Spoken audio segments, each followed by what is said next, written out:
Député. Monsieur le Président, je dépose l'extrait d'une pétition adressée à l'Assemblée nationale signée par 686 pétitionnaires, désignation citoyens et citoyennes du Québec. Les faits invoqués sont les suivants. Considérant que les écoles de Mont-Saint-Hilaire sont remplies à pleine capacité et que certains jeunes sont même déplacés dans les écoles des municipalités voisines.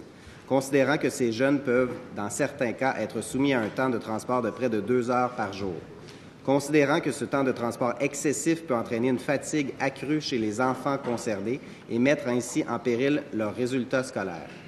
Considérant qu'il n'y a aucune garantie pour les élèves de demeurer dans la même école pendant leurs études primaires.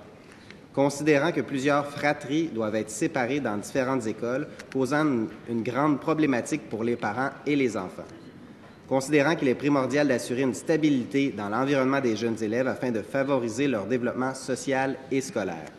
Considérant que de grands développements domiciliaires doivent débuter en 2017 dans le village de la Gare et dans les quartiers avoisinants, entraînant ainsi une augmentation significative de jeunes familles dans ce secteur dans les années à venir. Considérant que, suite au refus du ministère de l'Éducation et de l'Enseignement supérieur de construire une nouvelle école primaire à Mont-Saint-Hilaire, plusieurs jeunes familles ont manifesté leur désir de quitter la ville. Et l'intervention réclamée se résume ainsi.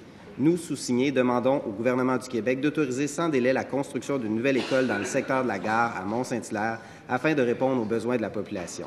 Je certifie que cet extrait est conforme à l'original de la pétition. Merci. Alors, l'extrait de cette pétition est